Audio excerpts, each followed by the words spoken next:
come to late April, there are a few things you can set your clock to in the Ivy League. Some variable weather and lacrosse games that matter. And we've got one on tap here this afternoon from Stevenson-Pinson's Field. The foul is released. McLean in front. Shot, score!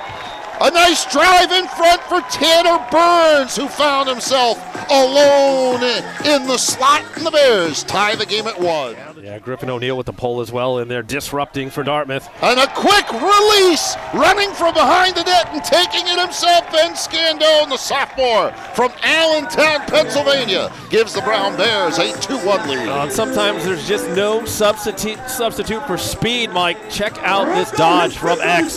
Ben Scandone just dusting the defender, getting himself to a good spot in front of cage and burying it for his 5th goal of the season. Give the Bears their first lead of the day. Here it is now. Just turns on the Jets. The help doesn't come. And pops it right over the shoulder of Mason. And Dartmouth back on the attack. On the run. Venarola released a pass. Shot, save! There's a crease violation anyways, but Terrio was right there. Scandone. Skip dodge, runs his way in and scores! Just a one-on-one as he first got around his defender and then just kept on going. Scandone's 2nd goal of the quarter makes it. The pass past Stanton for Fee. Ball turned, good rotation and a save by Terrio, who had to go down to the dirt to get that one. Picking up that foul is going to be DeGiovanni. On the run, the turn, the shot, and the score!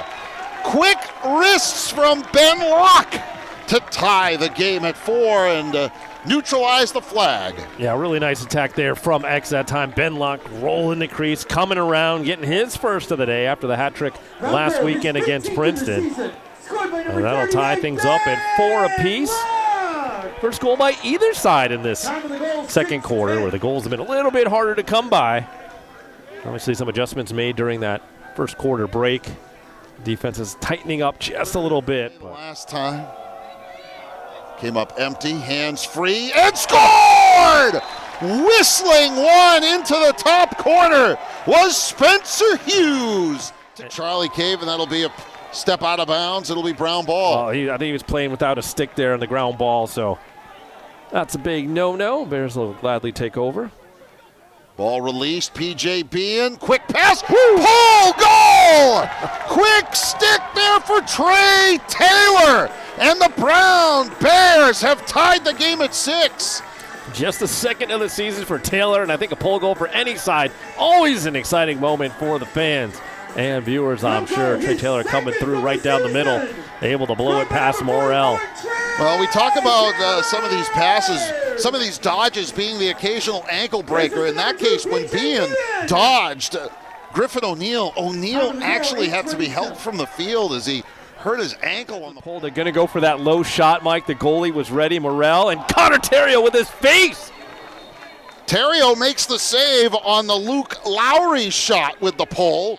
And Morrell the save. Ground ball pickup by the Big Green. They lose the handle. Lock quickly. McLean shot, score! Bears off the cause, turnover from the Dartmouth pole.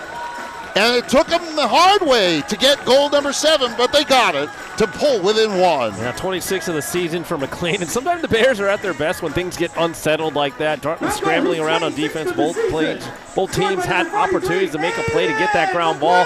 The Bears finally got to it. Heads up play by Locke to find McLean on the opposite wing, and he buries it for his first of the day. It was Niehaus on the pickup. Horsey. Wolfram looking back in front, scores! Wolfram from GLE came right across and stings the inside of the net. 15 on the shot clock. Picked up by Niehaus, hands free, score! Bounce shot for Hughes. Down went the goaltender Morrell. Had a good read on it, but the turf gives a little help to Hughes to pull Brown back within 1. Really nice piece of shooting there by Hughes, picking up his 2nd of the day, 15th of the season. The high bouncer from range. We've talked about how Morrell's been going down a little bit quickly. Does it again here, as almost every goaltender will, but that high bouncer just really filthy from Hughes. gets the Bears back within one. Sprinting to midfield, will try and get Corsi back on.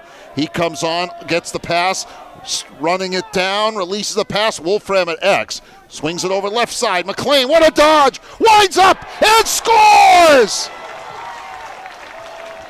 Yeah, you could just see that one coming from Aiden McLean to A-Train. All systems go here in the third. Picks up his second of the day and team leading 27th of the season with just 2:13 remaining in this third quarter. Great ball movement, great patience, and the Bears, again, needed to get that efficiency up, and they have certainly done that here in the third quarter, Mike.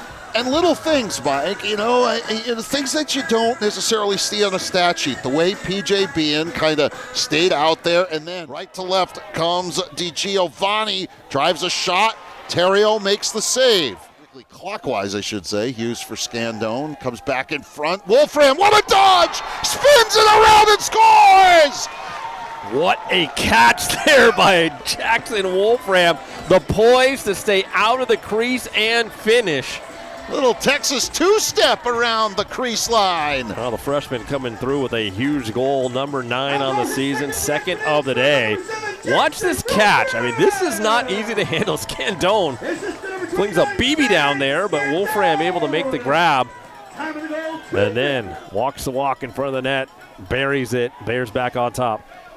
A different energy from up there in Hanover now. Bears man up and a score!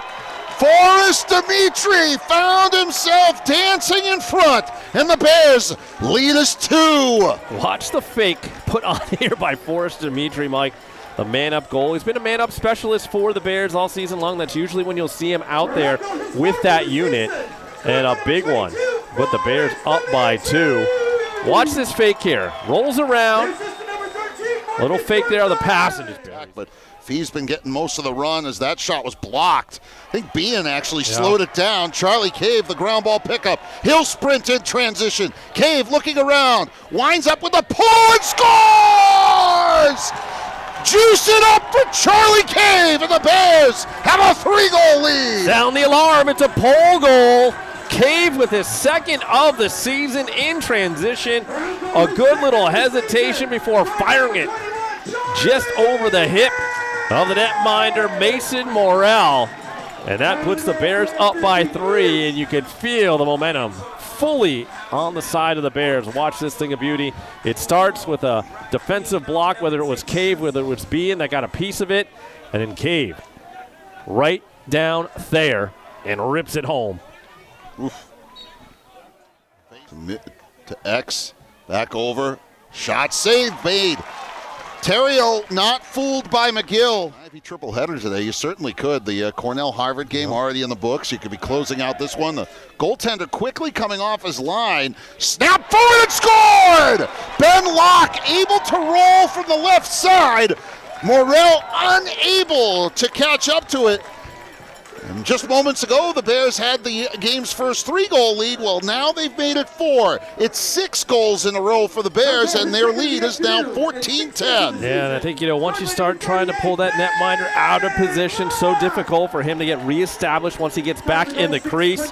You can see him scrambling, trying to find his footing. And Ben Locke going 5-hole, second goal of the day for him, 16th of the season. And now the Bears have opened up a 4-goal lead, their largest of the afternoon. This is the pass, Venerola. The shot there, save 13, make it 14. The second shot was a quick stick from McGill, and a couple of quick saves in transition quickly for Connor Terrio. It's back to Bonnie, works his way in, takes a shot and hit him right in the mask. Nobody with a hat trick, but a whole bunch of guys with 2, including our Bay Coast Bank play of the game. Let's get a look here.